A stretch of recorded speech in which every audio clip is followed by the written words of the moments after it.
mula ngayon hanggang wakas, sa hirap at ginhawa, sa hirap at sa dusa at ligaya, sa dusa at sa ligaya, sa malusugan at karamdaman. sa kalusugan at karamdaman. Ikaw lamang ang aking iibigin Ikaw lamang ang aking ibigin at itatanging karugtong ng buhay, at itatangan kawitong ng buhay, ngayon at kailanman. ngayon at kailanman. Ikaw naman, Rachel, tinatanggap ko Tinatanggap ko si John Cesar Estrada bilang aking kabiyak ng aking kabiyak mula ngayon hanggang wakas, mula ngayon hanggang wakas sa hirap at ginhawa, sa hirap at sa sa ginhawa, dusa at ligaya, sa dusa at sa ligaya, sa kalusugan at karamdaman. sa kalusugan at karamdaman. Ikaw naman ang aking iibigin Ikaw lamang ang aking ibigin at itatanging karugtong ng buhay, ang katulong ng aking buhay. ngayon at kailanman. Sorry, Rachel. Alam ko naman kayo dalawa ay malagman. Lalo ang pinagdaanan. Lalo ang pinagdaanan. Basta, nandito lang sila. Kahit ano ang nangyari, mga kaibigan.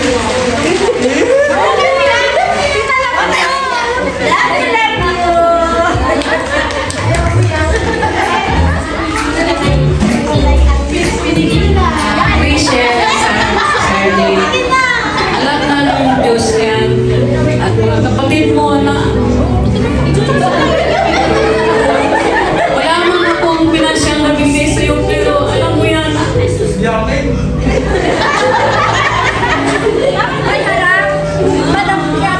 Lagi kong pinagdadasal na maging okay kayong dalawa. Happy birthday! And sana ay sama kayo ng mapayapa. And good luck.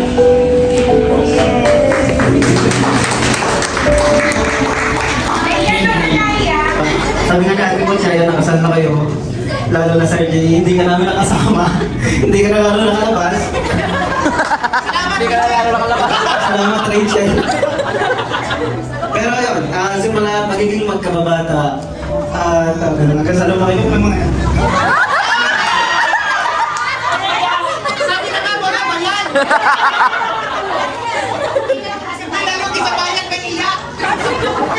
Ayun, tapos lagi kami magkasama. Kahit awayin sa Richel, tapos... lagi ko kasi tinatayan, kahit alas 8 ng umaga, mag-iirog namin yan. Basta wala si Chel, nasa lumuwas.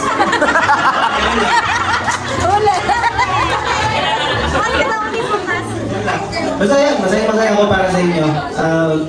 Hindi nang binangkaibigan ko bata kung paano yan. Mahal ko kayo dalawa. Uy, busy ka! Ayun. Ikaw hype na pinsan ka!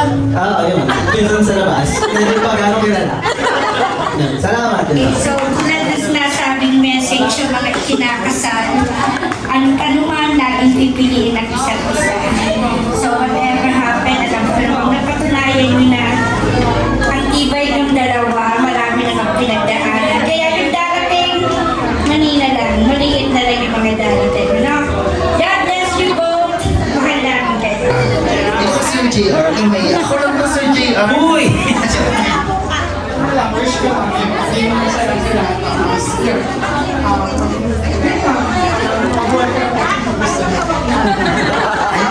You're so beautiful. Message!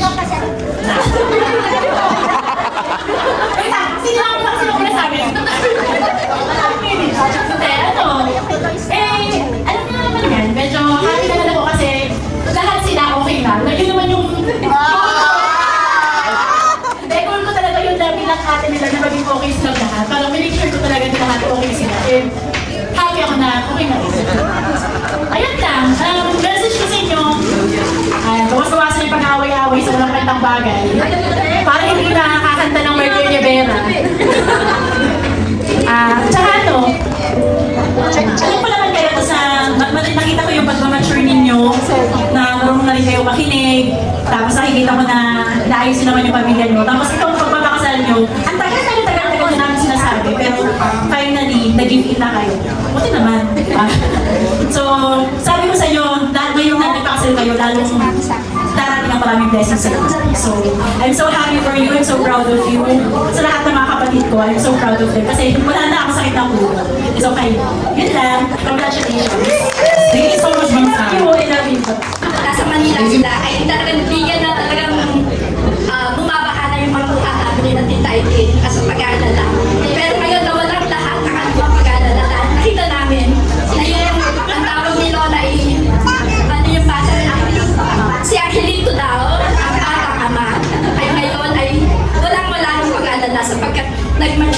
talagang maganda at talagang yung alam mo yung focus at bilang ama at bilang ina ay talagang maganda ang kita namin ang magiging pagpapalaki at pagpapalaki nila sa kayo sa kanilang anak. Good luck at mas maraming pagbiyaya ang dadating sa atin sa inyong dalawa.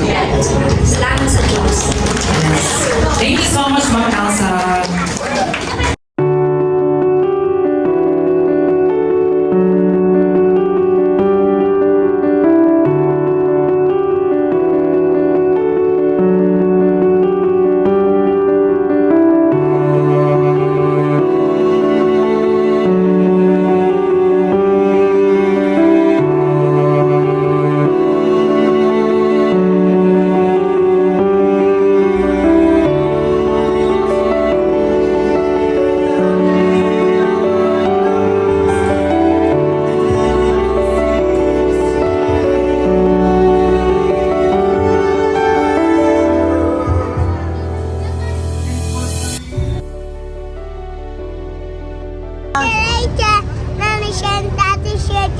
Yeah.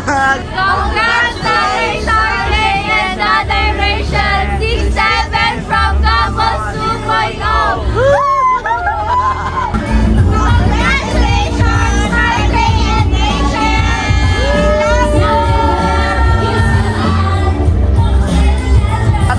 Mamuhay ang pamumusa! Tingnan mo, Sanjay! Matay na ka na eh! Magsalsal ka! Our newlywed! Once again, ladies and gentlemen,